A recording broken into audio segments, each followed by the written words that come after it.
Welcome to the William Lawrence Group. My name's John Witt, and I'm your host.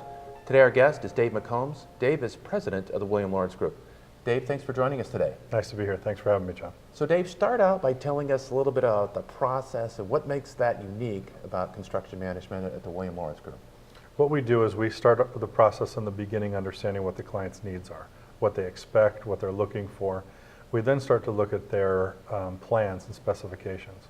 We make sure that the plans and specifications are designed and created specific to that project and specific to our client's needs. When you say specific, let's dial into that a little bit. Let's dive into that. We want to make sure that all the details and all the notes and all of everything that's on the plans that the contractor will then bid is specific to our clients.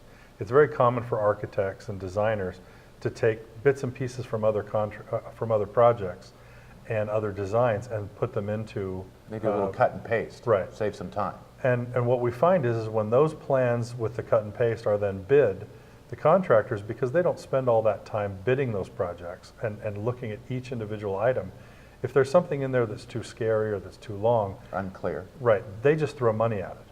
So if a project is too scary and the plans are weird and lots of notes, they just throw an extra 5 or 10% in their bid and assume that if they get the project, it's going to be strange and weird, so they have extra money in there. And they're covered.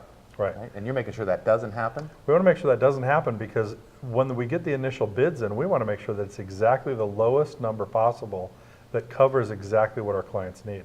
We don't want to have there be costs based on unknown information. We want to have everything known up front. Yeah, no contingencies necessary. Right. All right, excellent. And you mentioned something about a wheel.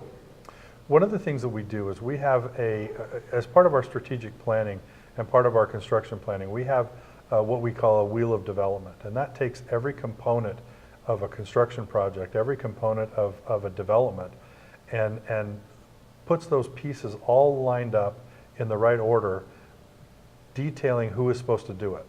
So we know who the soils engineer is, we know what their requirements are, we know what the structural engineers, what their requirements are.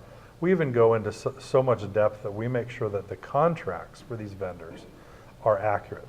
We've had, on occasion, we had a geotechnical engineer. The geotechnical engineer finished one scope of work, and at the end of that scope of work, he put a little note saying, while this scope of work is clear, we suggest that you do the next section. What that did is that triggered in the insurance companies and in the lenders and in the client a great deal of concern, saying, wait a minute, we thought we were clear, why do we now have this secondary component? Mm-hmm. So we went and met with the geotech, and we said, listen, if you want to work with us, and we want to work with our clients, you will do what you're paid for. You're paid to tell us if the soil is clean or not clean, not to speculate on what it might be, but at the level that we're paying you, is it clean or not clean? Yeah, so that's a degree of specificity on the scope.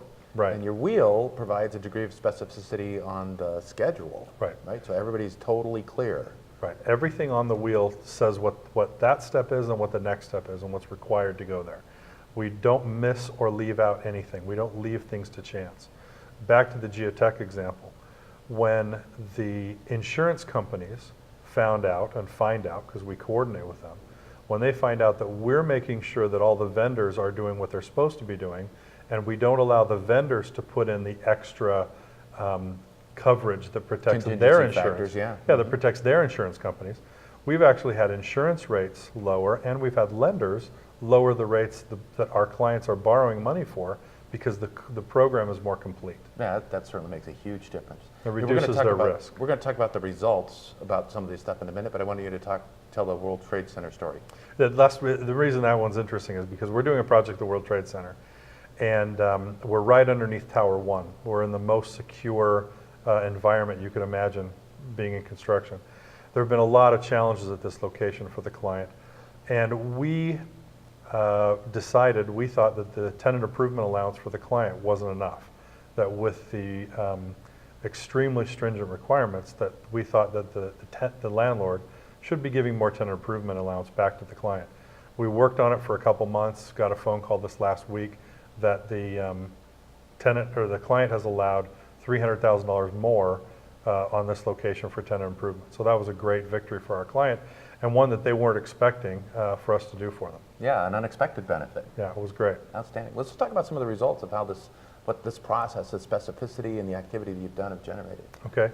Well, one of the things that has happened is we have an average of about a 23% savings per location for our clients. That comes in a lot of different ways. It comes in what we talked about, proper plans, better management of the contractors. It also comes in better pricing and better management of the vendors, and the quality at the end. It also comes in, we have a great increase, if you will, in the reduction in change orders. I'm sure I Yeah, said so you're that saving a lot wrong. of money. So you've got a lot fewer change orders. There's a lot fewer change orders because the plans are correct, the contractors are bidding correctly, and there's a lot fewer change orders. And those change orders are micro-examined to make sure that the contractor isn't taking advantage, and we protect the client's interests. Yeah, so you're delivering consistency, reliability, cost savings. They're getting to market faster. Right. Able to start earning revenue per store a Right. lot faster. Right. Yeah. And one of the things that makes us unique is while we're interested in making sure that the construction management goes well and that the projects go well, we see the bigger picture. Because part of our other part of our company is business management and some other things.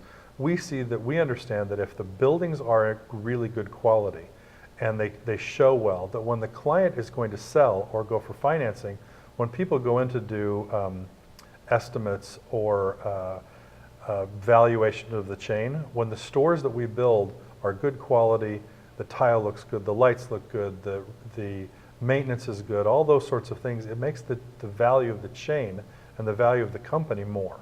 Certainly. That's what we want to see. We want to see our clients succeed. And we know most of the time that construction is a necessary evil for them.